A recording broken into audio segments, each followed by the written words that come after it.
Does this sound familiar? It's 2 in the morning. The house is quiet, the world is dark, but your eyes are wide open. You've probably tried counting sheep, but let's be honest, does that ever really work? The truth is, as we get older, our sleep patterns change. But chronic poor sleep isn't normal. It can dramatically affect how sharp you feel. In fact, a large-scale study even found that poor sleep makes the brain appear 1 year older than its actual age. This suggests that getting better sleep is crucial for keeping our minds vital. Before we jump into the tricks, let us know, where are you watching from? Your age, and what's the hardest part about getting deep sleep right now? Tell us in the comments below. We're sharing 7 all-natural nighttime habits that seniors use to not only fall asleep faster, but to get the kind of deep, uninterrupted rest your body and brain are begging for. These are the tricks that actually work. Let's start with the very foundation of a great night's sleep. Trick number 1. The unbreakable anchor time. The first trick, and maybe the most powerful strategy for better sleep, is setting what I call an unbreakable anchor time. This isn't about when you go to bed, it's about when you wake up. Waking up at the same time every single day, and yes, I mean every day, including weekends, is the key to regulating your body's internal clock. Here's the trap so many of us fall into. We're disciplined with our wake-up time during the week, but on Saturday and Sunday we sleep in to catch up. That little change, even just an hour or two, creates what scientists call social jet lag. It's like you're flying across a couple of time zones every weekend and expecting your body to just be okay with it. This inconsistency confuses your internal master clock, the circadian rhythm. Think of your circadian rhythm like a classic grandfather clock. It thrives on precision and consistency. When you wake up at the same time daily, you're winding that clock at the exact same moment. This single action kicks off a whole cascade of events, from your body temperature to your digestion, and most importantly, it times the release of the sleep hormone melatonin later that night. A regular schedule trains your body to expect sleep, making it easier to drift off. On the flip side, an irregular schedule can lead to confusion, memory issues, and just feeling slow. So, what's the secret? Anchor your wake-up time first. Pick a time that works for you 7 days a week and stick to it like glue. Once that wake-up time is locked in, your body will naturally start to feel tired at a consistent time each night. You're building a predictable rhythm that tells your brain exactly when it's time to shut down for deep, restorative rest. Studies consistently show this is one of the best things you can do for your sleep. Trick number 2. The total blackout environment. Now for our second trick. Once you're in bed, your surroundings have a massive impact on your sleep quality. The secret that seasoned sleepers know well is creating a total blackout environment. This means your bedroom needs to be as dark, quiet, and cool as you can possibly make it. The problem today is that we're surrounded by what you could call sensory pollution. That little crack of light under the door, the glow from a digital clock, or a phone notification can be enough to pull your brain out of deep sleep. As we age, we often become even more sensitive to these little disturbances. Research shows that even with your eyes closed, light can get through your eyelids and mess with melatonin production, the hormone that tells your body it's time for sleep. Any light at night can trick your brain into thinking it's still daytime, making it tough to get into and stay in a deep sleep. The solution is to turn your bedroom into a sleep sanctuary, almost like a cave. The goal is total darkness. Use blackout curtains to block streetlights or passing cars. If that's not an option, a comfortable sleep mask is a game changer. Cover up or remove any electronics with glowing lights. Even a tiny LED can be disruptive.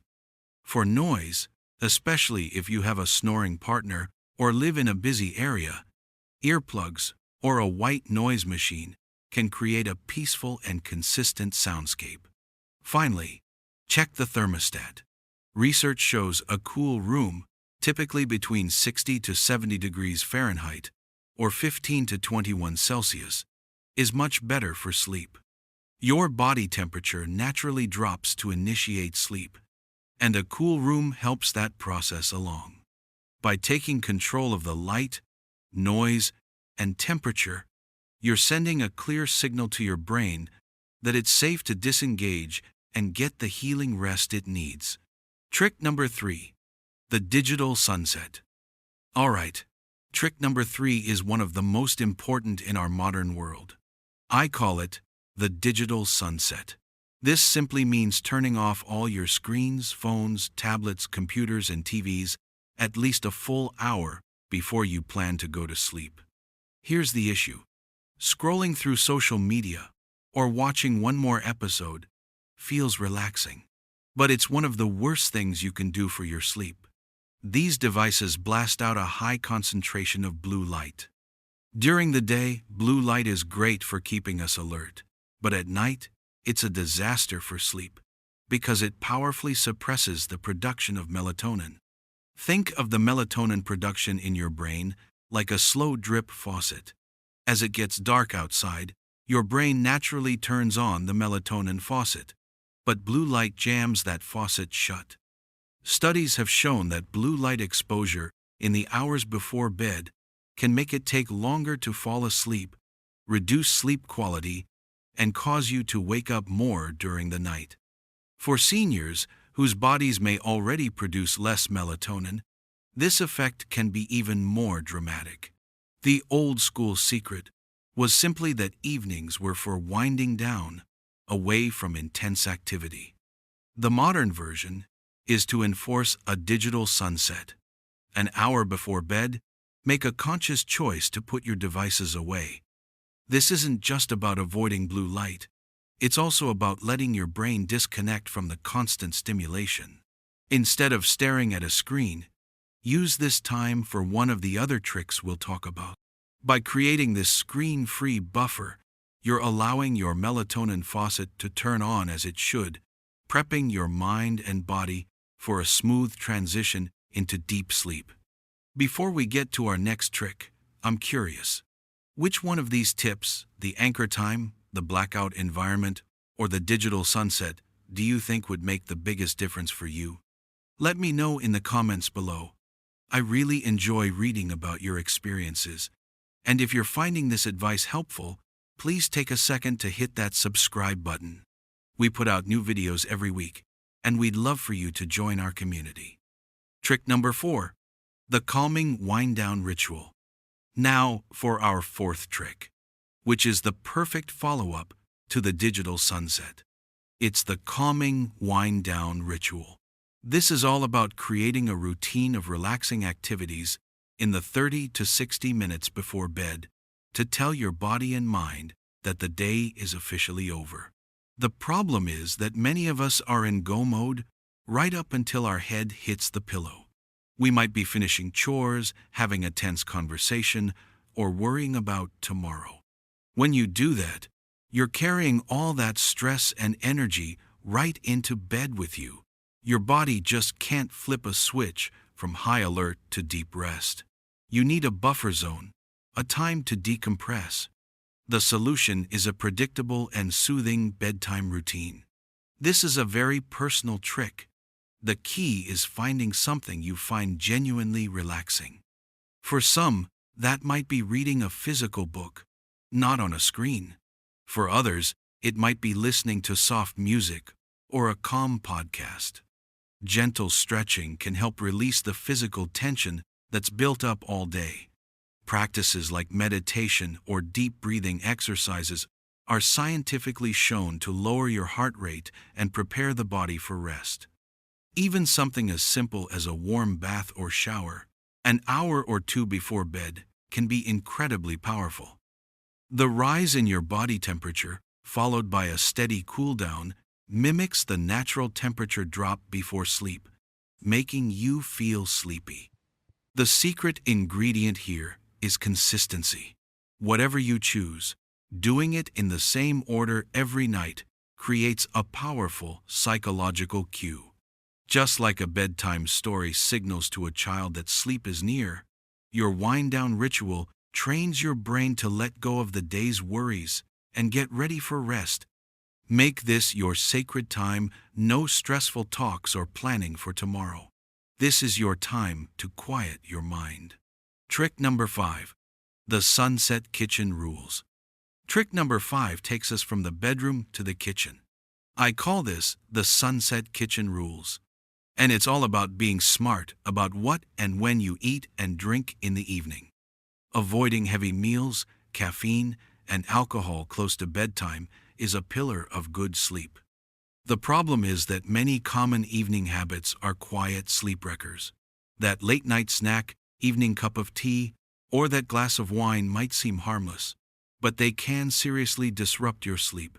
A heavy meal close to bed can cause indigestion or acid reflux, which is more than enough to keep you awake as your body is busy digesting instead of resting. Let's name the usual suspects. Caffeine is a well-known stimulant, but many people don't realize how long it sticks around. It can have a half-life of several hours, meaning a 3 p.m. coffee could still be affecting you at 10 p.m. The rule of thumb is to avoid caffeine for at least 8 hours before bed. Alcohol is another big one. It might make you feel drowsy at first, but it's a trap.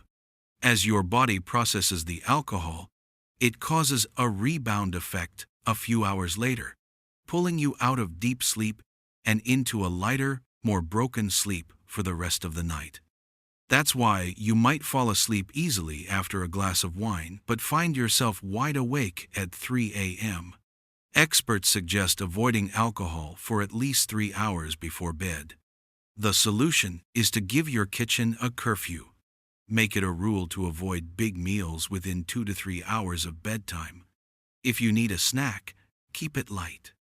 And be strict about cutting off caffeine and alcohol well before you plan to sleep.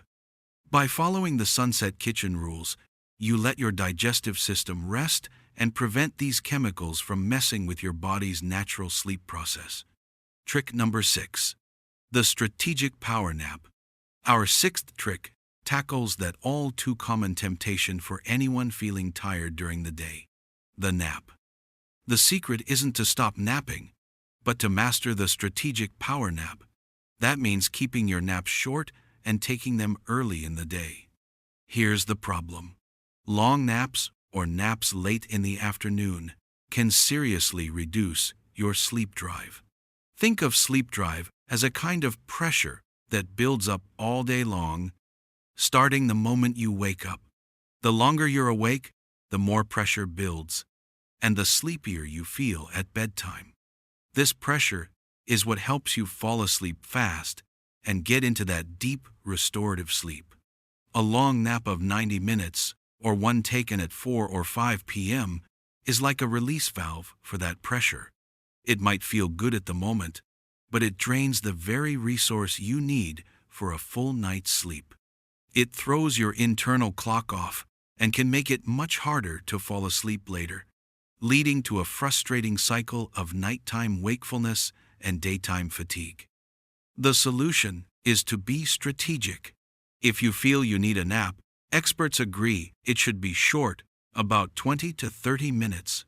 This length can boost your alertness and mood without messing up your nighttime sleep drive. It keeps you in the lighter stages of sleep, so you can wake up without feeling groggy. Even more important is the timing. Try to avoid napping any later than the early afternoon. For most people, napping after 2 or 3 p.m. is too late and will interfere with their sleep that night. By using naps as a brief power-up instead of a long slumber, you can get that midday boost without sabotaging your night. Trick number 7. The daylight prescription. Our final trick, number 7, actually starts during the day, but it pays off big time at night. It's the daylight prescription. and it's about getting regular exposure to natural sunlight, especially in the morning, and making physical activity a part of your day. The problem we're solving here is a weak signal to your circadian rhythm. Your internal clock, which we've talked about, depends on strong cues from the environment to stay on track. And the most powerful cue of all is light. Many of us, especially as we get older, spend most of the day indoors under relatively dim artificial light. Then at night, we're surrounded by bright light from screens and bulbs.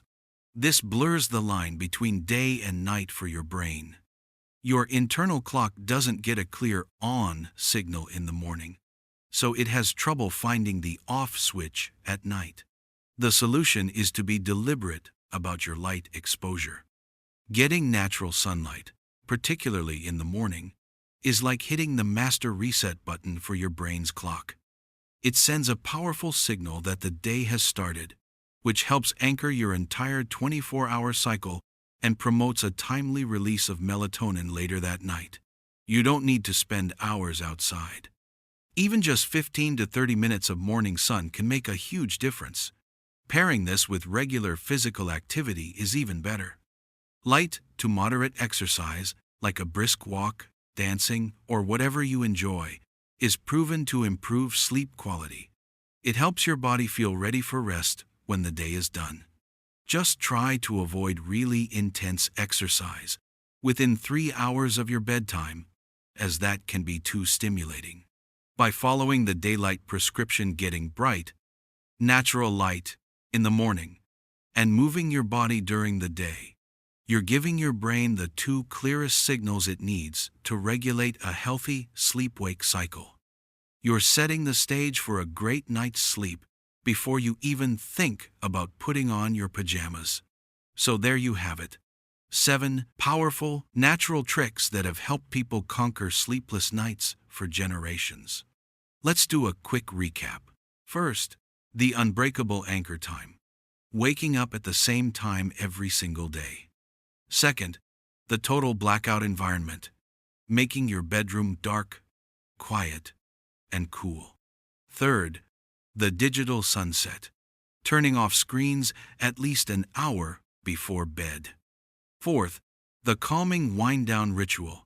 Creating a buffer of relaxing activities to de-stress.